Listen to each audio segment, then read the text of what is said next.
Goeiemorgen, good morning, and welcome to AfriForum's conference on the truth about land ownership and property rights in South Africa. I want to welcome all friends and supporters of AfriForum present here today. I see some members of other civil society organizations and some of our colleagues in the Solidarity Movement, and just concerned citizens in general. Once again, welcome. You took away my land when you came here. Now return it in peace. No, we did not take your land. When we came here, you were not the first people we encountered. There were various tribes, various empty pieces of land, and pieces of land which we only wanted to travel through. We negotiated with various kings and chiefs. At times, we were attacked, and at times we won battles. At times, we struck deals, and at times, we made friends. After all of this, we have now been here for more than 300 years.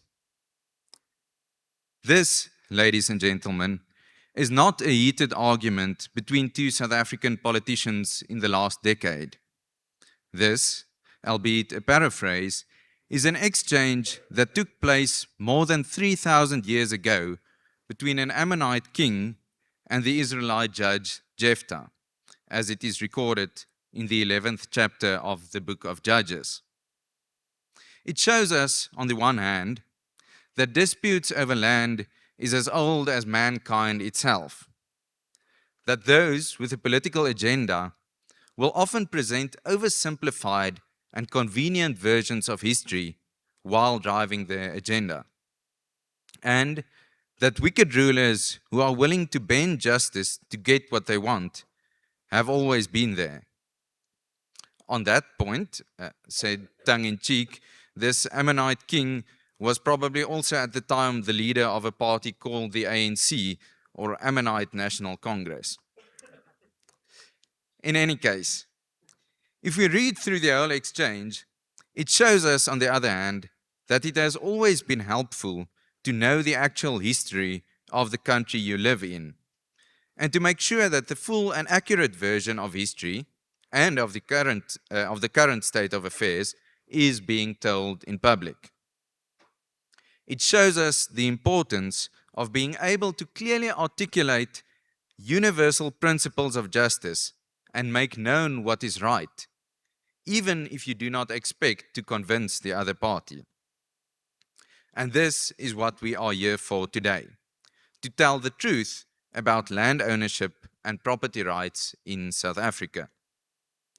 To answer questions such as, do whites really own 72% of all land in South Africa?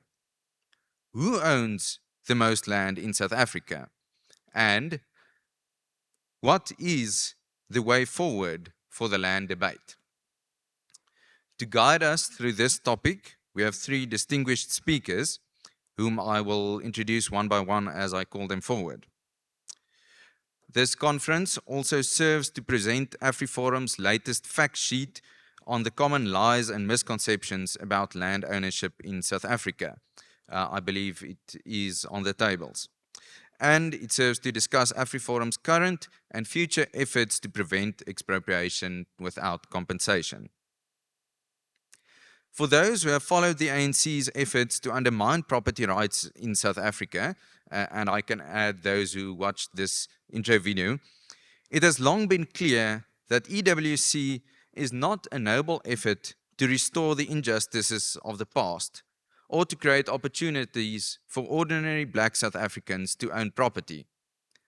Rather, it is a core socialist policy element of the National Democratic Revolution. Along with national health insurance, basic education laws amendment, and more recently, the Capital Flow Management Bill, it serves to centralize power in the hands of government and take away individuals' and communities' rights and freedoms. The narratives about whites owning 72% of land, or whichever narrative it may be, simply serve to justify this NDR agenda. And it is these narratives that we want to dismantle today. Before I call on our first speaker, there is, however, one more point to draw from the ancient exchange previously referred to. When finishing his argument, Jephthah states the following: "May the Lord, the judge, judge between us today." By this part of the narrative, it is already clear that Jephthah has become the next judge in the book of Judges. Yet he acknowledges a judge higher than himself and the Ammonite king. And it is with this firm conviction that there is a judge in heaven and that our pleas and efforts are not in vain that we as AfriForum oppose this injustice today. I will now call on our first speaker, Ernst van Zyl, to come forward. Ernst is AfriForum's head of public relations. He holds a master's degree in political science, and if I may add, with a dissertation that specifically focused on the development of countries that respected property rights in comparison to countries that did not.